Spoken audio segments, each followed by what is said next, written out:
Cheesy here. Hello. Okay, so today, thought I might as well go for another book reading.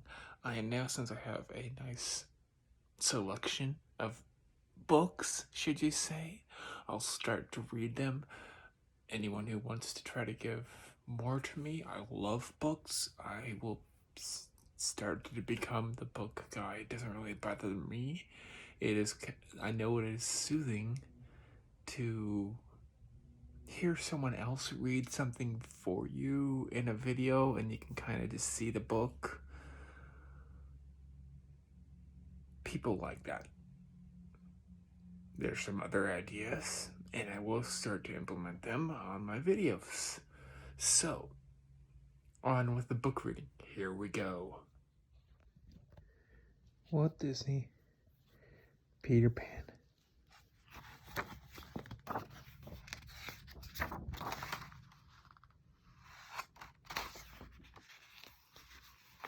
And now it says over here,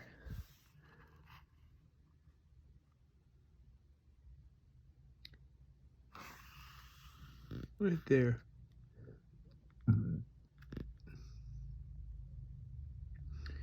So this is a 1994 version of the Peter Pan Walt Disney book.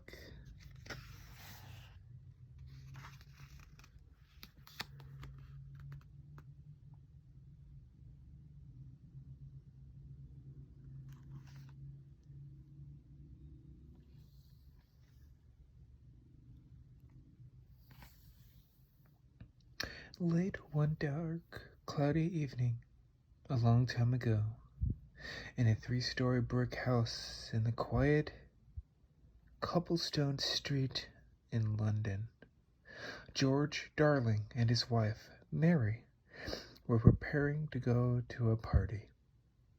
Mary was wearing a white and lavender evening gown and was seated at her dressing table, pulling a brooch through her tight brown hair.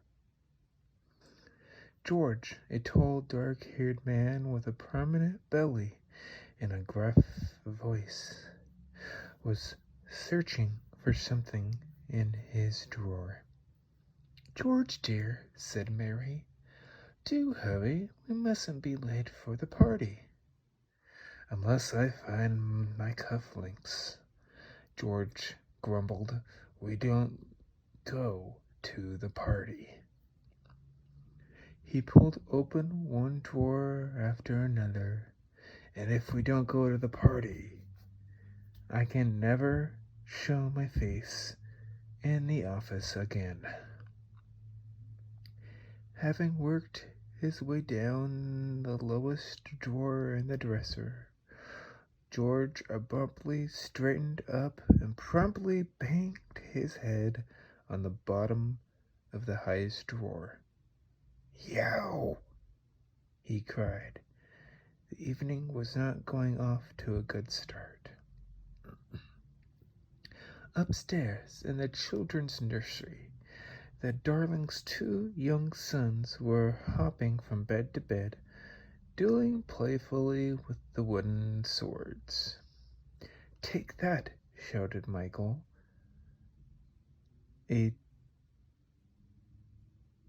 tow-headed boy of 4, as he swung his sword down from the perch on his bed. "Blast you, Peter Pan!" his older brother John shouted back. John was 8 and wore glasses and a pirate's red bandana. Both boys were dressed for bed. "Giving up, Captain Hook?" demanded Michael triumphantly, and as he pinned back his brother's sword. "Never!" yelled John. He picked up the wooden clothes hanger in his right hand and brandished it as a hook. I'll teach you to cut off my hand."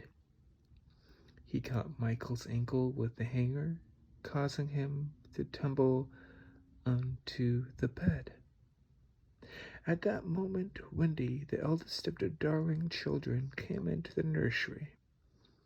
She was a pretty girl of 12, with her mother's light brown hair and large blue eyes. "No, John," she corrected. "It was the left hand." "Oh," said John, acknowledging his mistake. "Thank you, Wendy." John placed the hanger on to his left hand and then promptly resumed the duel. Just then Nana, the family Saint Bernard, trotted into the room with a tray on her head. On the tray, was a bottle of codfish oil, 3 glasses of water, and 3 spoons. Besides being a dog, Nana was also the children's nursemaid. "Oh, Nana," said Wendy, wrinkling her nose, "must we take the nasty codfish oil every night?" Nana set the tray on the table and then went around straightening the room. "Scuttle me bones, boy," shouted John as he chased Michael around the bed. "I'll slit your gizzard." "Oh, no, you won't," shouted Michael. "Back, you villain." "Insolent pup," John yelled, and lounged toward Michael. Nana instantly pricked up her ears. Such language! Her astonished look seemed to suggest. Meanwhile, the duel raged on. The boys fought violently. Then Michael caught John off guard, and his wooden sword found its mark. John gasped and clutched his chest, pretending to be mortally wounded. Just then, the nursery door swung open, and in strode their father, with his collar unbuttoned and his shirt open. Boys, less noise, please." Still in search of his missing cufflinks, George began rummaging through a dresser.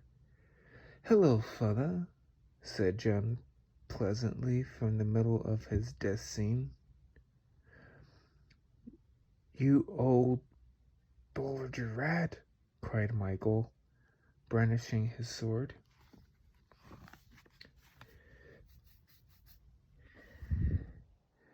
George spun around. "Now, see here, Michael." "Not you, father," said John, pointing at Michael. "You see, he's Peter Pan." "And John's Captain Hook," explained Michael. Yes, of course," replied their father impatiently.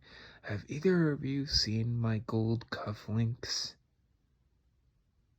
Guiltily, John leaned close to Michael and whispered, "The buried treasure. Where is it?"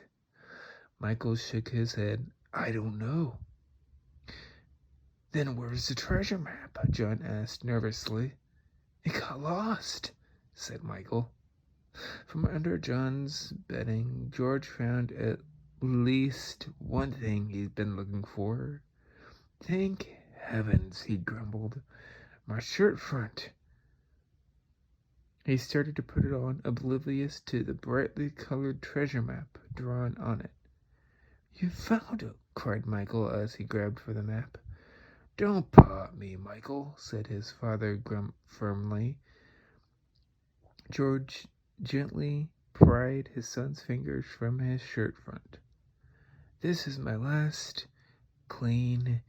Suddenly, the shirt front flipped up, and he noticed for the first time the markings all over it. "Oh, no," shouted George. Mary entered the nursery looking for her husband. "George, dear," she prompted, "we really must hurry or we'll be late." "But look," said her husband. irritably. He pointed at the treasure map. It's only chalk, Father, Michael explained. Mary frowned